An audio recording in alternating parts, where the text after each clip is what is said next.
P और S, तो दो नए कक्षक बनाते हैं जिन्हें बोलते हैं हम sp संकरण। तो एक कक्षक S का और एक P का उसका ऑर्बिटल का मिलकर दो नए कक्षक बनाते हैं, उन्हें बोलते हैं हम sp संकरण। इस प्रकार संकरण होता है वो H2 C2H2, इस प्रकार का संकरण C2H2 CO2 BeCl2 आदि अणुओं में पाया जाता है। देखो इस प्रकार का संकरण होता है, यदि हम BeCl2 बनेगा तो कैसे बनेगा?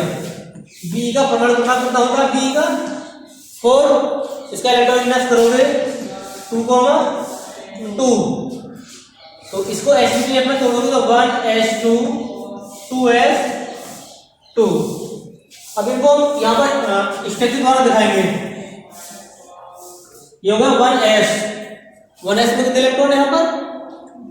2, एक किलोबाइट, दूसरा एंटी किलोबाइट। उसके बाद आता 2s, 2s में कितने इलेक्ट्रॉन है?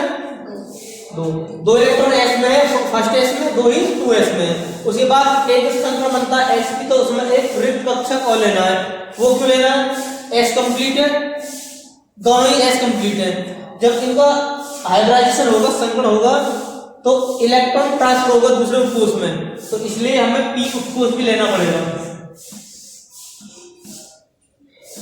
2p। ये इसकी प्रारंभिक अवस्था होती है, ऐसे बोल सकते हैं ग्राउंड स्टेट या प्रारंभिक अवस्था। 2 इलेक्ट्रॉन s में है, 1s में, और 2 इलेक्ट्रॉन 2s में। तो जब इसको तुम हीट दोगे इस वाले उपकोष, इससे मतलब नहीं है क्योंकि कक्षा पहले है, केवल लास्ट वाली कक्षा यूज होती है इसके इलेक्ट्रॉन। जब इसको एनर्जी दी जाएगी तो इसका जो इलेक्ट्रॉन है वो एक्साइटेड स्टेट में पहुंचकर p उपकोष में चला जाता है। कैसे?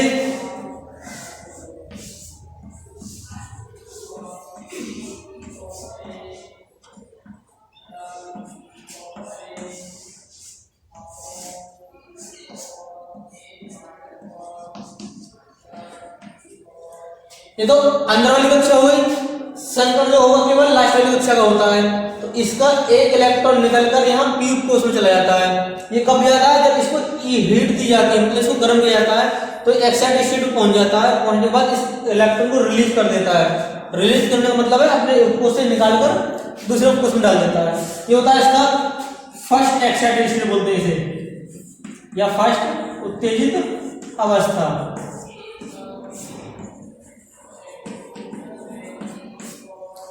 ग्राउंड अवस्था में जो उनका इलेक्ट्रॉन विन्यास था उसके अनुसार फ्लो होते हैं। उत्तेजित अवस्था में एक इलेक्ट्रॉन निकलकर यहाँ p में चला गया, तो अब 2 नए कक्षक बनेंगे हमारे। एक तो ये s का बन गया और एक p का बन गया।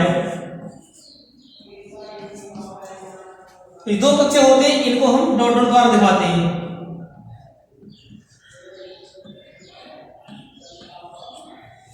जहां से इलेक्ट्रॉन निकला है और जहां इलेक्ट्रॉन पहुंचा है, उन बीच के जितने भी उपकोष होते हैं वो सब संकरण में आते हैं।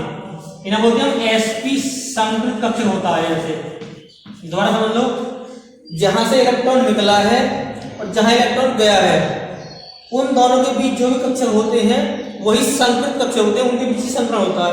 अब ये 2 नए कक्षक बन गए, तो इन्हें क्या बोला हम? sp संकरण। दूसरा प्रकार होता है इसका sp2 संकरण। देखो इसमें एक तो s कक्षक हो गया और 2 p, इसका मतलब एक इलेक्ट्रॉन s कक्षक का और 2 इलेक्ट्रॉन p के, या कह सकते हैं एक कक्षक s का 2 कक्षक p के, कितने हो गए? 3। तो जब 3 नए कक्षक बनते हैं उन्हें बोलते हैं हम sp2 संकृत कक्षक, और जिन अणुओं में पाया जाता है उन्हें बोलते हैं हम sp2 संकरण। तो इस पर इसकी परिभाषा बोलोगे, जब किसी भी परमाणु की अंतिम कक्षा का एक s कक्षक और 2 p कक्षक मिलकर 3 नए कक्षक बनाते हैं, तो उन कक्षकों को कहते हैं हम sp2 संकृत कक्षक, और उनके गुण को बोलते हैं sp2 संकरण। तो इस प्रकार का संकरण होता है वो SO2 BCl3 और आगे तुम पढ़ो इनमें पाया जाता है। अब जो BeCl3 में संकरण होता है इसको कैसे दिखाओगे? यहाँ पर B का परमाणु क्रमांक कितना होता है? 5, हो जाएगा 2,3। इलेक्ट्रॉन कर लिया। अब इसको SBF में करो, ये हो जाएगा 1s2 2s2 और 2p1। अब S में 2 कक्षक हो गए, यहाँ पर 3 इलेक्ट्रॉन 2 S में चले गए 1 p में, 2s2 2p1। तो लास्ट वाली कक्षा के ये कक्षक है, इन्हीं से संकरण होगा। तो इनको दिखाओगे यहाँ पर 1s 2s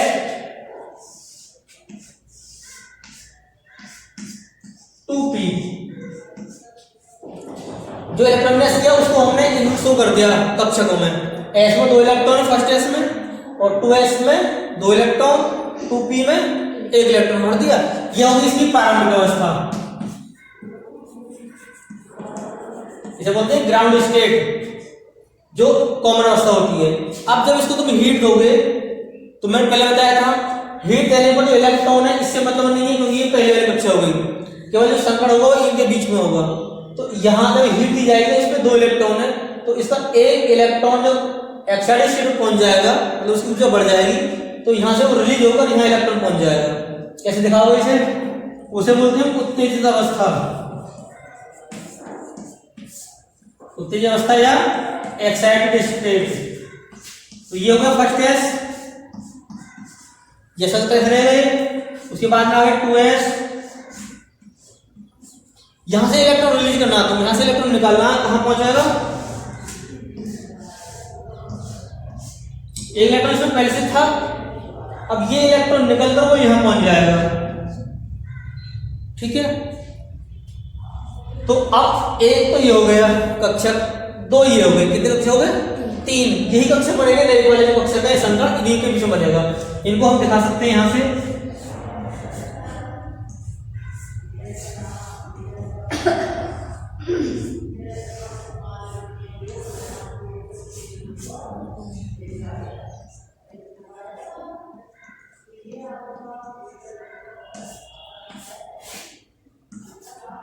sp2 संकरण,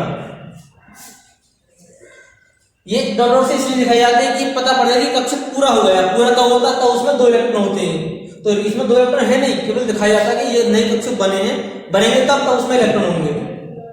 तो एक S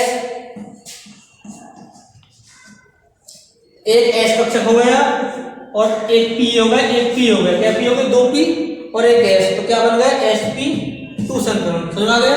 ठीक है। तीसरा होता है sp3 संकरण।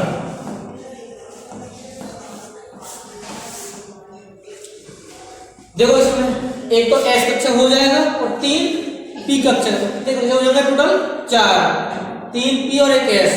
तो इसे बोलोगे जब किसी परमाणु की अंतिम कक्षा का एक S कक्षक और 3 P कक्षक मिलकर समान ऊर्जा के 4 नए कक्षक बनाते हैं, तो इनको हम sp3 संकृत कक्षक कहते हैं, तथा इस गुण को sp3 संकरण कहते हैं, या इन अणुओं में sp3 संकरण होता है। समझ गए? एक S कक्षक 3 P कक्षक मिलकर नए कक्षक बनाना sp3 संकरण कहलाता है। ठीक है, तो इस पर संकरण होता है वो CH4 CCl4 NH4+ इन अणुओं में पाया जाता है।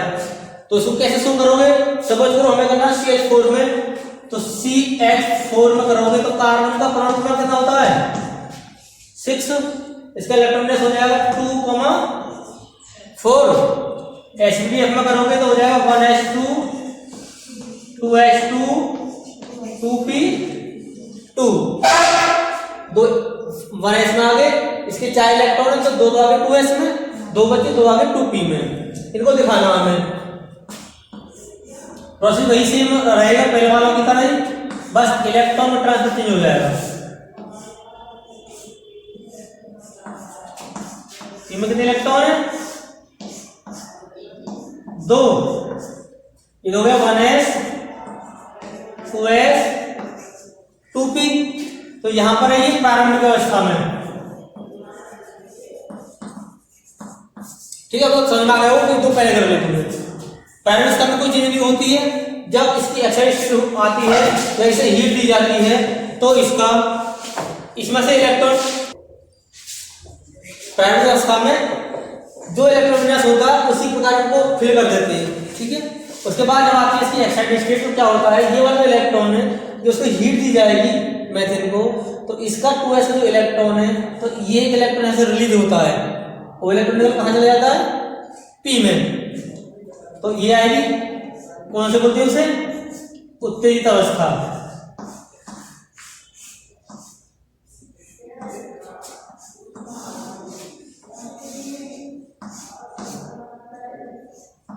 देखो दो इलेक्ट्रॉन तो पहले से ही है, 2 के बाद एक इलेक्ट्रॉन ये वाला निकल के यहां आ जाएगा, तो अब इसे बोलते हैं हम उत्तेजित एक्साइटेड स्टेट।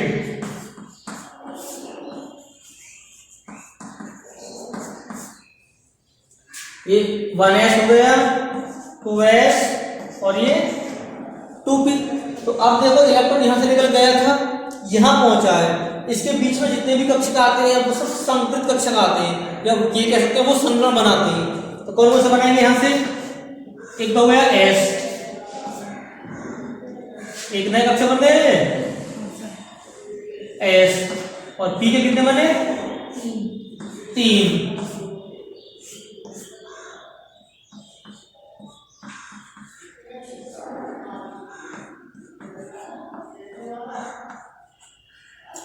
एक S 3p, ये हुआ sp3 संकरण। S से निकल के गया था, P के लास्ट पोजीशन को पहुंचा, इसे बोलते हैं px py pz पहुंचा है, तो ये बन गया sp3 संकरण। समझ में आ गया, ठीक है। उसके बाद आता है नंबर 4 sp3d संकरण।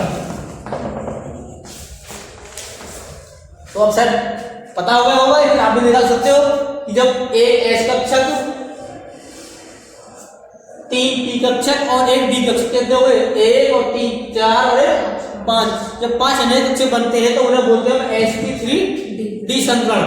कैसे बोलेंगे, जब किसी परमाणु की अंतिम कक्षा का एक S कक्षक 3 P कक्षक और एक D कक्षक मिलकर समान ऊर्जा के 5 अनेक कक्षक बनाते हैं तो उनको बोलते हैं sp3d संकृत कक्षक, और उनके इस गुण को जिनमें ये संकरण होता है जो बोलते हैं sp3d संकरण।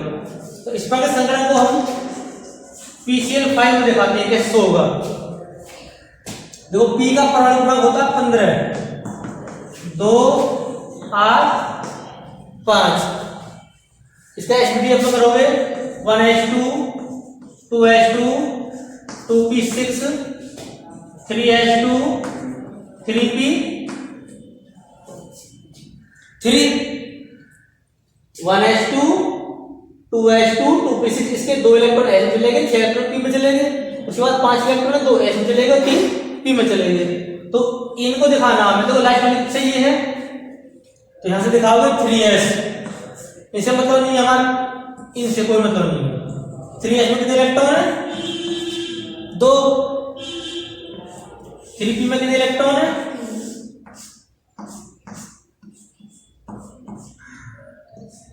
3 इलेक्ट्रॉन है। अब ये सब पूर्ण भरी हुई है, ये अर्ध पूर्ण भरी हुई है, मतलब एक इलेक्ट्रॉन कम है इसमें भी। उसके बाद जो अगला इलेक्ट्रॉन वो होता है संकट के लिए 1 2 3 4 5।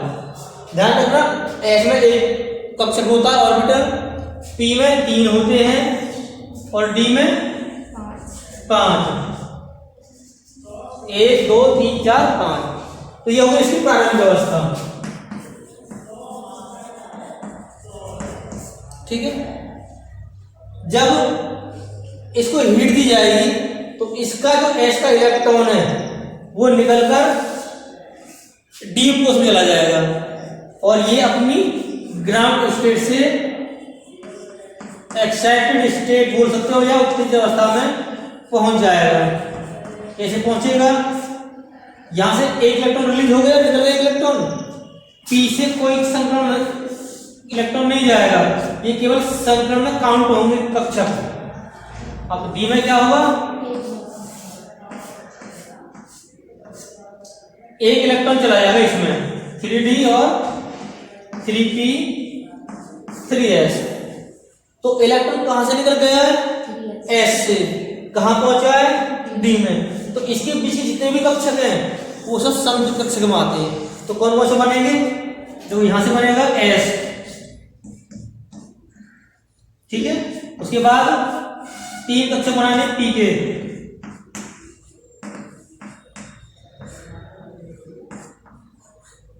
और एक कक्षक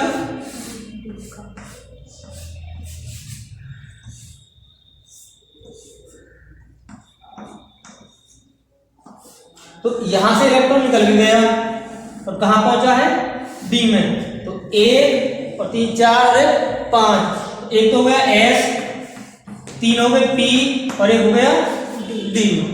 तो ये हो गया sp3d संकरण, ठीक है।